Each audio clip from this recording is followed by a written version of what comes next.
today's biased news, the healthcare system in Gaza is on the brink of collapse. UN debate highlights world support for Palestine. And Japan's trans people celebrate a major win.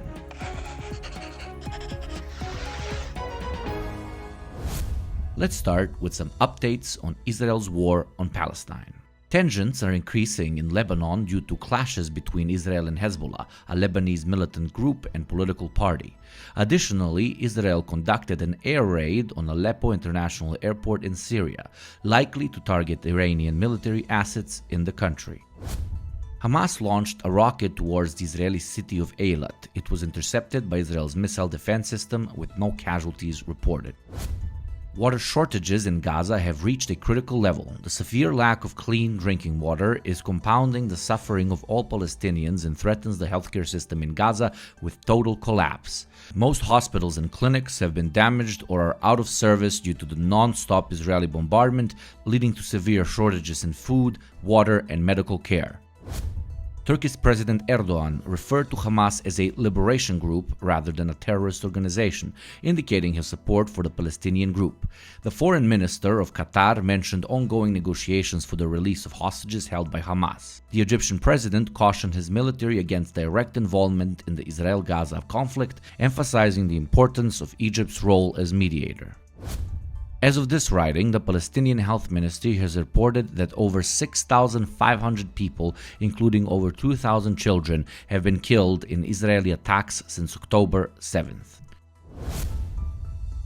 The United Nations Security Council held an open debate on the Israel-Gaza war, where many member states called for an immediate ceasefire to allow humanitarian aid to reach Palestinians in Gaza who are under intense Israeli bombardment.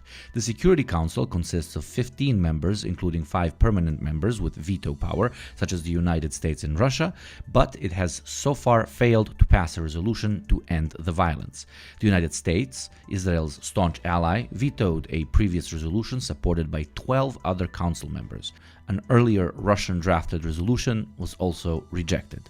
During the debate, around 90 countries, including many foreign ministers, called for a ceasefire and the protection of Palestinian civilians in the face of extensive destructions in Gaza and a rising death toll. The United Nations Secretary General called for an immediate ceasefire and expressed concern over clear violations of international humanitarian law by Israel. The narrative is changing. Japan's Supreme Court has ruled that a law requiring transgender people to be sterilized in order to officially change their gender as unconstitutional. This landmark decision is the first by the top court on the constitutionality of Japan's 2003 law that mandates the removal of sex organs for a state-recognized gender change, a practice criticized by international rights and medical groups. The ruling requires the government to reconsider the law, making a significant step towards allowing trans people to change their gender identity on official documents without the need for sterilization. However, the Supreme Court returned the case to the High Court for further examination of the requirement for gender affirmation surgery, which some consider regrettable as it delays the resolution of the issue. Under the current law, transgender individuals must be diagnosed with gender dysphoria and undergo gender affirmation surgery if they wish to update their gender designation on official documents. They must also be unmarried and childless. This ruling follows an earlier unprecedented decision by a local family court that accepted a request for a gender change without mandatory surgery, deeming the rule unconstitutional. Japan's conservative societal values and governmental stance on family and gender roles have made it challenging for LGBTQ+ individuals to openly express their identities without fearing discrimination. And in today's lightning round, Italy's far-right Prime Minister Meloni has announced her separation from her longtime partner, following explicit comments made by him in off-air recordings during a TV show. He wanted to have a foursome or a threesome with his colleagues. Half a year ago, though, he was caught with far worse remarks, such as blaming women who have been sexually assaulted on them being drunk. Meloni didn't dump him then. Guess it hit a bit too close to home this time. Israel's ambassador to the UN announced that Israel will refuse visas to United Nations officials due to a recent speech by the UN secretary, in which he indirectly criticized Israel's actions. and Hurricane Otis made landfall near Acapulco, Mexico, growing from a tropical storm to a Category 5 in less than 12 hours. The U.S. National Hurricane Center warned of catastrophic damage in the hurricane's path and the potential for flash floods, mudslides, and a life-threatening storm surge in Guerrero's mountainous regions. Mike Johnson has become the latest Republican nominee to lead the U.S. House of Representatives, marking the fourth pick in 2 weeks after the ousting of the previous House Speaker Kevin McCarthy.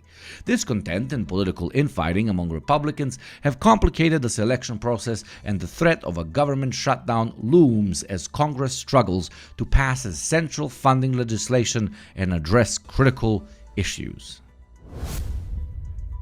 And in positive news of the day, the European Commission has revealed that approximately 184,000 tons of plastic pellets enter the European ecosystem each year due to mishandling within supply chains.